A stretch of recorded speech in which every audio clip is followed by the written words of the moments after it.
Welcome, wanderers. You have tuned into Grim Reality Logs. I am your host, the mysterious nomad. There is a very specific, suffocating kind of terror that only strikes when you are entirely alone in a place that is supposed to be your ultimate sanctuary. We lock our doors, we arm our security systems, and we close our blinds, firmly believing that the thick wooden barriers between us and the outside world are enough to keep the nightmares at bay. We tell ourselves that as long as we turn the deadbolt, we are untouchable. But what happens when the threat does not need to break in, simply because it is already inside? What happens when the call is coming from inside the house, or worse, from the very room where your child is sleeping? Tonight, we open up a log that delves into the absolute violation of safety. If you want to keep these logs open and support the channel, make sure to leave a like and subscribe to Grim Reality Logs. Now, lock your doors, turn off the lights, and let us descend into the grim reality of tonight's encounter. My husband and I had always dreamed of living far away from the suffocating, concrete grip of the city. We spent years saving up, living in a cramped one-bedroom apartment, just so we could finally afford our slice of paradise. We found it in the Pacific Northwest. It was a beautiful, newly constructed two-story home situated right on the very edge of a dense, towering pine forest. The property was massive, bordered by a wall of ancient trees that completely isolated us from the main road. Our nearest neighbor was a good 5 miles away down a winding, unpaved gravel road. During the day, it was breathtakingly beautiful. The air always smelled of damp earth and pine needles, and the silence was incredibly peaceful. But at night, that same silence could feel incredibly heavy. At the time this happened, it was late November. Our daughter was only 6 months old, and anyone who has ever been a new parent knows the exact kind of bone-deep, soul-crushing exhaustion I was experiencing. I was existing in a perpetual state of twilight, floating through my days on 2 or 3 hours of broken sleep. My husband worked as a maintenance supervisor for a regional utility company, a job that occasionally required him to be on call for emergencies. I hated when he was on call, especially during the winter. We were right in the middle of a massive storm system that had parked itself over our county. It had been raining for 3 days straight, a multi-day torrential downpour that turned our gravel driveway into a muddy soup and made the surrounding forest look like a black wall of shadows. The wind was relentless, whipping through the tree branches and slamming against the siding of our house. On this particular Tuesday evening, just as we were finishing dinner, my husband's phone rang. A major power line had gone down near the highway, and his crew was being dispatched to clear the debris and restore the grid. It was an all-hands-on-deck situation. I felt a knot form in my stomach the moment he answered the phone, a heavy, sinking feeling of dread that I tried to push down. I watched him pack his thermos, pull on his heavy reflective weather gear, and kiss my forehead. He told me to keep the doors locked, that he loved us, and that he would be back by morning. He walked out the front door, and I watched the taillights of his truck fade down the long driveway until they disappeared into the curtain of heavy rain. It was exactly 8 p.m. The moment his truck was gone, the house felt entirely different. It felt too big. Too empty. I was suddenly hyper-aware of every single square foot of empty space surrounding me. I carried my daughter upstairs to her nursery on the 2nd floor. Her room was at the very end of the hallway, a cozy space painted in soft yellow. I went through the motions of our nightly routine: the warm bath, the soft pajamas, the bottle. By 8:45 p.m., she was fast asleep in her crib.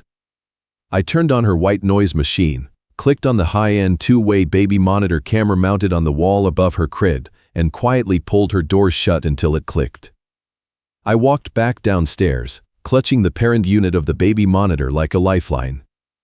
The screen glowed with a crisp, infrared night vision feed of her sleeping peacefully. I set it down on the living room coffee table, wrapped myself in a thick fleece blanket, and sank into the couch. The sound of the rain was deafening. It drummed against the large living room windows, washing down the glass in thick sheets. I remember looking at those windows and feeling entirely exposed. Because it was pitch black outside and the lamps were on inside, the windows acted like giant black mirrors. I could not see anything out there in the yard or the tree line, but if anyone were standing out there in the storm, they would have a perfect, unobstructed view of me sitting alone on the couch. I decided to do a quick perimeter check just to ease my growing paranoia. I forced myself up off the couch and walked into the kitchen. I checked the front door, the deadbolt was thrown. I checked the windows above the kitchen sink, they were locked tight. Then, I walked into the mudroom at the back of the house, which housed our washer, dryer, and the back door that led out to the rear patio. When I reached for the handle of the back door, my heart skipped a tiny beat. The deadbolt was not engaged. The door was unlocked. I immediately locked it, my mind racing to find a logical explanation. I told myself that my husband must have forgotten to lock it when he took the garbage out earlier that afternoon. He was always doing things absent-mindedly when he was stressed about work. It was a perfectly reasonable explanation, but it did not stop the prickle of unease from crawling up the back of my neck. As I turned around to walk back into the kitchen, I noticed something else. On the light-colored linoleum floor, right next to the washing machine, was a small, smeared puddle of muddy water. I stopped and stared at it. It was not a footprint, just a messy smudge of dirty rainwater. Again, my exhausted brain scrambled for a rationalization. My husband's work boots. He must have tracked it in when he came through the mudroom yesterday, and I had simply been too tired to notice it until now. Yes. That made sense. I grabbed a paper towel, wiped it up, and threw it in the trash bin. But as I stood up, I realized how incredibly cold the mudroom was. In fact, the entire first floor felt like the temperature had plummeted. There was a distinct, icy draft moving through the air, carrying the faint, earthy smell of wet pine needles. I checked the thermostat in the hallway. It was set to 72 degrees, but I was shivering. I chalked it up to the poor insulation of a new build and the fierce wind pressing against the house. I retreated back to the living room couch, pulling the blanket all the way up to my chin.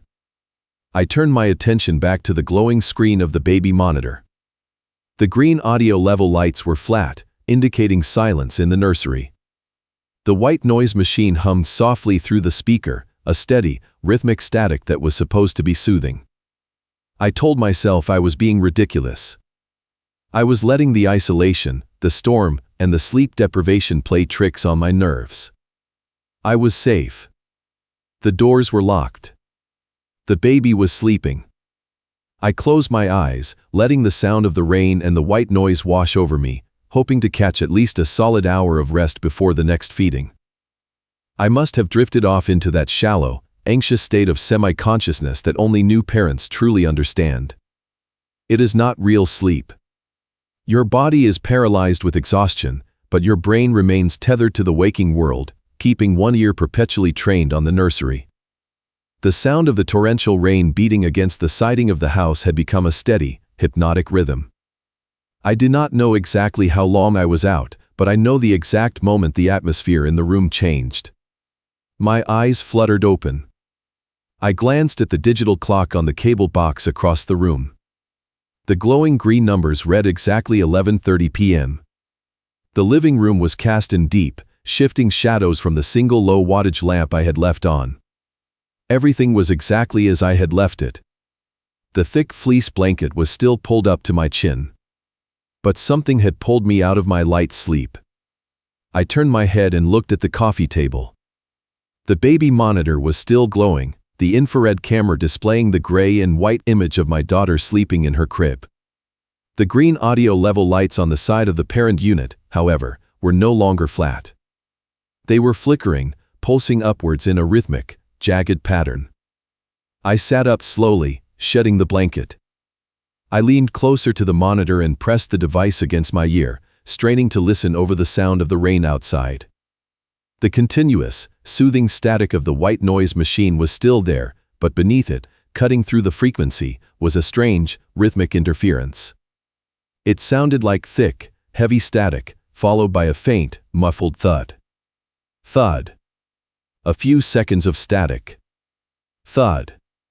It was a deeply unsettling sound because it lacked the chaotic irregularity of the storm. It was deliberate. Measured.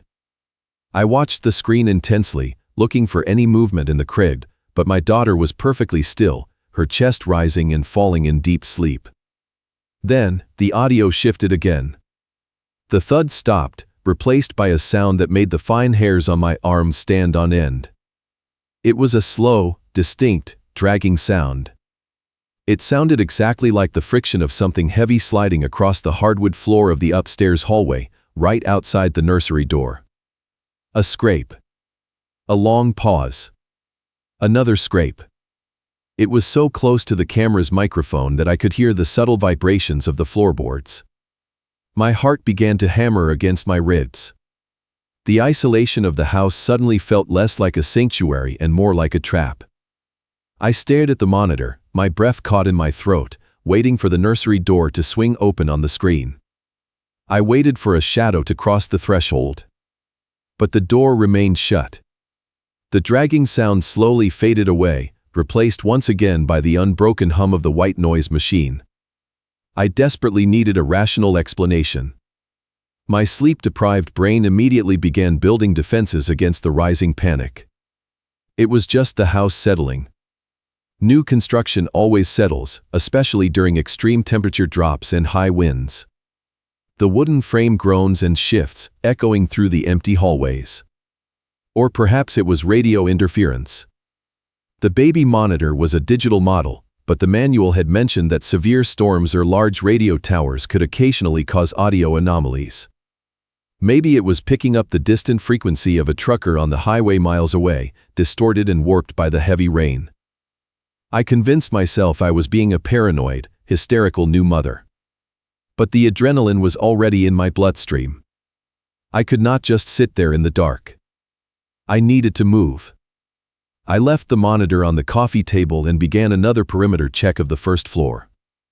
I walked through the dining room, my bare feet silent on the cold hardwood. I checked the kitchen again. I checked the mudroom. I stared at the spot on the linoleum where I had wiped up the muddy water earlier, half expecting it to have returned. Nothing. The house was locked down tight. The only thing I found was that persistent, freezing draft that seemed to hang in the air near the staircase. I stood at the bottom of the stairs, looking up into the dark tunnel of the second-floor hallway. Total silence. Whatever had caused the sound was gone. I told myself that going upstairs would only risk waking the baby, and that was a nightmare in itself. I retreated back to the couch, exhausted and mentally drained. I wrapped myself in the blanket, lay down, and forced my eyes closed. Eventually, the sheer weight of my fatigue pulled me under into a deep, dreamless sleep. When I woke up again, it was not a gradual transition. I was jolted awake with the sudden, violent clarity of an electric shock. The digital clock on the cable box read 2:15 a.m. I was sitting bolt upright on the couch before my brain even registered why. The living room was freezing. I could see my own breath pluming in the dim light of the lamp. But it was not the cold that had woken me. It was the baby monitor. The green audio level lights on the side of the parent unit were completely maxed out, glowing a bright, solid red at the very top of the meter. I grabbed the monitor from the coffee table, my hands trembling uncontrollably. I brought the speaker to my ear. There was a voice coming through the receiver. It was a man's voice. It was incredibly deep, gravelly, and raspy, as if his throat was coated in dry earth. He was right next to the microphone. I could hear the wet, heavy sound of his breathing, inhaling and exhaling in slow, deliberate rhythms. And then, he began to hum. It was a low, disjointed melody. It sounded vaguely like the tune of Hush Little Baby, but the tempo was raw, distorted and sluggish. He was humming a lullaby to my daughter. A massive, overwhelming wave of relief washed over me, so intense that I actually let out a shaky, quiet laugh. It was my husband. The storm must have been too severe, or the utility company had called off the repair crew until morning. He had come home early. He must have seen me sleeping on the couch, decided not to wake me, and gone upstairs to check on the baby. The muddy water in the mudroom, the unlocked back door, the heavy footsteps in the hallway, it all suddenly made perfect, mundane sense. He was home, and we were safe. I smiled, holding the monitor in both hands. I pressed my thumb down firmly on the two-way talk button located on the side of the device. The speaker crackled slightly as the channel opened. "Hey honey," I whispered into the microphone, my voice thick with sleep and relief. "I am so glad you are home. Since you are up there, can you bring her downstairs? I need to feed her anyway." I released the button. The humming on the other end stopped instantly. It did not trail off. It was abruptly cut, as if a switch had been flipped. The heavy breathing stopped as well. The silence that poured out of the speaker was thick, suffocating, and absolute. I waited for a response. 5 seconds passed. 10 seconds. Nothing. "Honey." I pressed the button again. "Did you hear me?" I let go of the button. Through the static, I heard the sound of fabric rustling, like someone leaning directly over the crib, moving their face inches away from the camera lens. Then, the silence broke. The voice did not answer my question. Instead, it leaned into the microphone and whispered back to me. "Hey honey." My blood turned to ice water. The voice was mocking me. It was mimicking my exact words, dragging out the syllables in a breathy, grotesque imitation of my own voice. "Can you bring her downstairs?" The whisper sent a shockwave of pure terror straight into my chest. The world around me seemed to tilt violently. I dropped the monitor onto the couch, the device tumbling over the fleece blanket. My eyes darted to the large living room windows. The heavy rain was still washing down the glass. I scrambled off the couch, my knees feeling incredibly weak, and ran to the front window. I pressed my face against the cold pane, cupping my hands around my eyes to block out the glare of the indoor lamp. I stared out into the pitch black of the front yard, looking toward the end of the long driveway. There were no headlights. There was no utility truck parked outside. The driveway was completely, terrifyingly empty. My husband had not come home. The man whispering to my daughter through the monitor was not my husband. The realization hit me with the force of a physical blow. The driveway was empty. My husband was miles away, working in the freezing rain. The man on the monitor, the man standing mere inches from my 6-month-old daughter, was a complete stranger. Pure, unadulterated primal panic instantly overrode every single ounce of my exhaustion. I did not scream. I knew instinctively that making a sound would only give away my position on the first floor. I was no longer a tired mother resting on the couch. I was a cornered animal, and my only objective was getting to my child. I left the baby monitor on the sofa cushions. I moved with a desperate, silent speed into the kitchen. I did not turn on any lights. The glow from the living room lamp was enough to guide me to the wooden knife block on the counter. I pulled out the largest, heaviest chef's knife we owned. The handle was cold and solid in my trembling grip. I crept back to the base of the staircase. The freezing draft I had felt earlier was now blowing a steady stream of icy air down the steps, bringing with it a horrifying, distinct odor. It was not just the smell of wet pine needles anymore. It was the sharp, sour stench of unwashed skin, old sweat, and damp, dirty clothes. It was the smell of someone who had not bathed in a very long time. I began to climb the stairs. Every single step felt like walking through deep water. The house, which had been groaning and creaking with the storm all night, suddenly felt impossibly quiet. Even the rain seemed to fade into the background. My bare feet made absolutely no sound on the carpeted treads, but my heart was beating so violently in my chest that I was terrified the intruder could hear it echoing up the stairwell.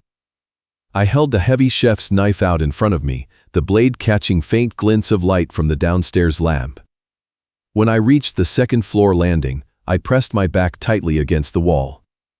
The long hallway stretched out before me, consumed by thick, suffocating shadows. The door to the nursery was at the very end. It was wide open.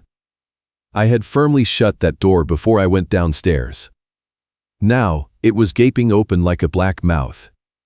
The faint, rhythmic static of the white noise machine drifted out into the hallway. I stopped breathing entirely. I gripped the knife so hard my knuckles burned, fully expecting a man to step out of that doorway and rush me in the dark. But nothing moved. I edged my way down the hallway, keeping my back glued to the drywall, sliding inch by agonizing inch. The foul, sour smell grew stronger with every step. I finally reached the threshold of the nursery and peered inside. The room was illuminated only by the tiny, infrared light of the baby monitor camera mounted on the wall and a weak nightlight plugged into the baseboard. The room was empty. I lunged forward, throwing myself over the railing of the crib. My daughter was still there, fast asleep, completely oblivious to the nightmare unfolding around her. I scooped her up into my left arm, pressing her tiny, warm body tightly against my chest. She stirred slightly but did not wake. As I backed away from the crib, knife raised high in my right hand, my eyes swept the room. The closet door was shut. The curtains were drawn tight. The intruder was gone. But as I backed out of the nursery and stepped into the hallway, a massive flash of lightning from the storm outside illuminated the second floor through the high window at the end of the hall. In that fraction of a second of blinding white light, I looked up. Right above my head, in the center of the hallway ceiling, was the square wooden panel that covered the attic access. The panel was not flush with the ceiling. It had been pushed aside, resting diagonally over the hole. A thick, impenetrable square of pitch-black darkness stared down at me. The muddy puddle in the mudroom. The unlocked back door. The sudden drop in temperature. The heavy, dragging sound of a footstep. He had not just broken in tonight. The freezing draft was coming from the open roof vents in the attic. The back door was unlocked because he had been going in and out of the house. He had been living up there. He had been directly above our heads, listening to us, watching us, waiting for my husband to leave. And now, the access panel was open, which meant he was out of the attic. He was somewhere in the house, and he was currently standing between me and the staircase. I was trapped on the second floor. I ran. I sprinted down the hallway with my baby clutched to my chest, darting into the master bedroom. I slammed the heavy, solid wood door behind me and immediately threw the deadbolt. I locked the handle. Then, I retreated into the master bathroom, a windowless room with a second locking door. I secured that lock as well, sinking down into the cold tile corner of the shower stall. I pulled my cell phone from my pajama pocket. My fingers were shaking so violently I could barely unlock the screen. I dialed 911.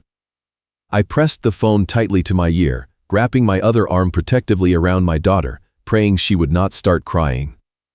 The dispatcher answered immediately. I did not speak. I could not speak. I just breathed heavily into the receiver, frantically tapping my fingernail against the microphone. 911, what is your emergency? The operator's voice sounded incredibly loud in the silence of the bathroom. I scrambled to turn the volume all the way down, pressing the speaker flush against my ear. I whispered so quietly I could barely hear my own voice. Someone is inside my house. My husband is gone. I am trapped in the bathroom with my baby. Please. Please send someone. I gave her my address, rushing the words out in a panicked, breathless stream. The dispatcher told me that multiple units were being dispatched, but due to the severe weather conditions and our rural location, it would take them at least 15 minutes to arrive. She told me to stay on the line, to stay perfectly quiet, and to keep the door locked. 15 minutes. In a locked bathroom with a man roaming the halls of my home, 15 minutes was an absolute eternity. I sat there in the pitch black of the shower stall. The dispatcher's breathing was a faint, tinny sound in my ear. 5 minutes passed. The storm raged outside, the thunder masking any sounds coming from the house. 10 minutes passed. My muscles began to cramp from holding my daughter so tightly, but I did not dare shift my weight. Then, over the sound of the rain, I heard it. The distinct, heavy creak of the floorboards in the master bedroom. He was in our room. The sour, stale smell of sweat and dirt began to seep under the crack of the bathroom door. He was standing right outside.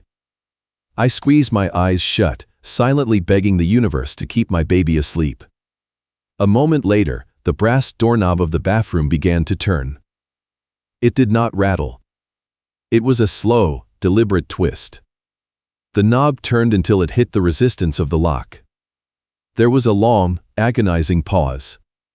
Then, the knob slowly turned back the other way. He was testing the door. He knew exactly where I was. I raised the chef's knife, pointing the heavy blade directly at the door, preparing to fight for our lives. I held my breath, waiting for the massive, splintering crash of his shoulder breaking through the wood. But the crash never came. Instead, a low, wet chuckle drifted through the wooden door. Then, the heavy, dragging footsteps slowly moved away across the bedroom floor, heading back out into the hallway. Less than 2 minutes later, the blinding red and blue lights of 3 county sheriff cruisers broke through the storm, illuminating the frosted glass of the bathroom window. I heard the glorious, heavy thud of police boots kicking in my front door, followed by the booming shouts of officers clearing the first floor. When they finally reached the master bedroom and knocked on the bathroom door, identifying themselves, I collapsed. I unlocked the door and fell into the arms of a female deputy, sobbing uncontrollably. They searched every single square inch of the property. They brought in tracking dogs. They scoured the tree line in the pouring rain. But they never found him. He had slipped out the back door and vanished into the thousands of acres of dense pine forest behind our house, swallowed whole by the storm. But what they found inside the house was infinitely worse than the break-in itself. When the officers climbed through the access panel into the attic, they found a fully established nest tucked away in the darkest corner, right above the nursery. There was a dirty, heavily soiled sleeping bag. There were dozens of empty food wrappers from our own kitchen pantry, crushed water bottles, and plastic jugs filled with urine. But the detail that finally broke my sanity, the detail that forced us to pack our bags and put the house on the market the very next morning, was what he had done to the floor of the attic. Directly above my daughter's crib, he had carefully scraped away the insulation and used a manual hand drill to bore a tiny, half-inch hole through the drywall of the ceiling. The police estimated he had been living up there for at least 3 weeks.